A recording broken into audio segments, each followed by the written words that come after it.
I guess the big thing is, are you ready for some football? It's going to happen this week. Let's get ready for some NFL football. Why else would this man be sitting right here? Browns great Reggie Rucker, and of course our Browns analyst. And Reg, I know everybody's kind of hedging back and forth. Executive committee's going to meet tomorrow. Nobody said they're going to guarantee or say that go ahead to get the vote on. But look, you know, you've been through this as a player. You know what's going to happen here. This is a done deal.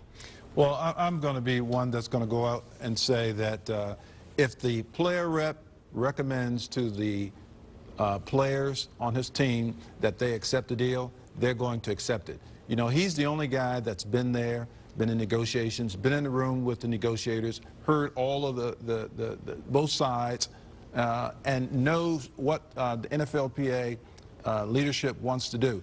The rest of the team been out playing golf. They've been running around, pretending to work out, trying to learn West Coast offense and all that kind of stuff. So you're not going to be a guy who says to the player rep, oh, man, I'm not going to take that. No. Player rep says, this is the deal. I recommend you take it. The players will take it. Therefore, I believe that the players, the entire NFL body will ratify this agreement tomorrow. Yeah, it's a step process. I mean, obviously the executive committee will recommend the vote, and then the player reps will take it to their team. They'll go from there. But like you said, these guys that are elected, the player reps, they're so guys that, you know, the other guys can enjoy their summers and stuff like that. Well, the rest of these guys are sitting there in the meeting rooms. Yeah. Well, Dick Ambrose, who is now Judge Dick Ambrose, was our player rep.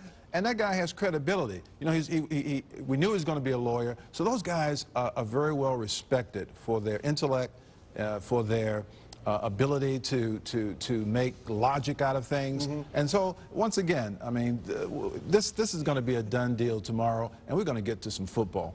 And then the good news is it looks like, let's say that goes to vote and everything gets settled tomorrow, then the facilities would start to open to the players over within a 2-day period, so by Wednesday. So then as we start to look at the end of the week, training camps start to open. And where do the Browns sit in all of this? How are they positioned to get ready for this mad rush, as you just said? Well, unfortunately, Mike, I think that this puts the Browns behind other teams. It has to. The Cleveland Browns are beginning a new offense, the West Coast offense, a new defense under Dick Duran, new special teams. They have a new head coach who probably has not met, I would say Pat Shermer hasn't met 60% of his football team. So, in addition to coming off a year in which, you know, the coach was fired and the team needs players, they need to get this thing moving. They're going to be set back because they haven't had the advantage of installing all of this new information, these new systems, and they're going to have to wait and scramble over the next few days to get it in. But that's going to make preseason games mighty important this year. So who benefits, Reg, because you heard so much through this whole process where the veterans were saying, hey, we wouldn't mind missing out on some of these two-a-days throughout practice. But, you know, you and I were kind of talking before we sat down, and you can't forget about those 21-year-old college kids who come in at full strength, at full speed, ready to go. So who benefits when this thing gets going again?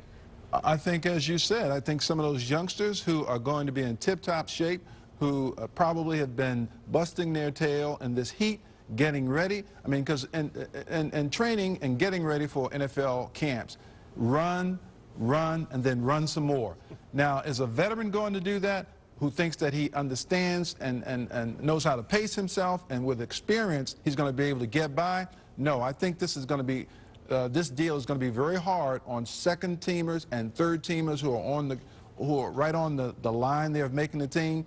I think you may find that those guys may lose out to some of the young, energetic, and very well-conditioned college players. Let's talk a little bit about money, because the free agents, those A-list free agents, those phone calls are going to come flooding in fast, but these are going to be some quick negotiations, aren't they? Yeah, really, they really are. And I think what it does, it increases the value of those A-list free agents, because teams aren't going to be able to do a traditional bargaining session. They're going to have to come with their best offer right now, because if you see a guy, and trust me, they know who they want. They've had a long time to decide which players out there they want, and so those agents are going to tell those clubs, hey, look, don't come shucking and driving, man. Come with your best offer. If you're interested in a player and you go out there lowballing, you're going to lose that player and you're going to be behind. Now let's go back to the rookies, because with that rookie wage scale that they're talking about now, the days of holdouts, they're basically over. Yeah.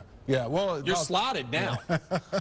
It's about time that the NFL got to this. I think the NBA has it right here. You need to earn your right to make a lot of money, and the NFL finally gets it right. They're going to make these players come in and show that they can play at this level, and therefore all of that money, which was almost $1 billion a year, that was going to unproven, untested rookies and free agents, that money now is going to be put in the pockets of the veterans and the retired players for their benefits and for their pensions. Yeah, and let's stay with that, and congratulations to you and your guys too, because you come up a winner in this, and much deserved. The guys in your era, there are still some guys that we'd like to see taken care of. Maybe that will happen one of these days, but how big has it been for the guys in your era, this deal that's coming up now? Well, this has been a long, hard fight here, and there are many, many retired players who are hurting, who have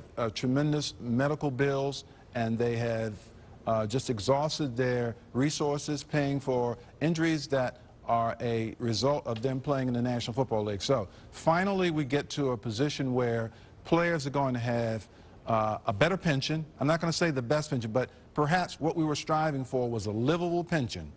So I think we're going to get to that. I think we also have to be aware that one of the things that is complicating the National Football League and its retired players, and as a result of some tragedies we've seen this past year, was something called CTE, and that's chronic traumatic encephalopathy, which is a disease that researchers are finding in the brains of football players and is really literally driving them crazy. Yeah, they're probably the highest of all the concussionary symptoms and the cause of multiple concussions, yes, and things they don't catch right away. It could happen 5, 6, 10 years after you're done playing football. Well, Mike, and more likely it's happening 10, 15, and 20 years after your career is done. And that's why a lot of these negotiations were so difficult, because one side is saying, you know, this game is not responsible. The other side is showing through research that it is. And so it was a very arduous process. And I think that finally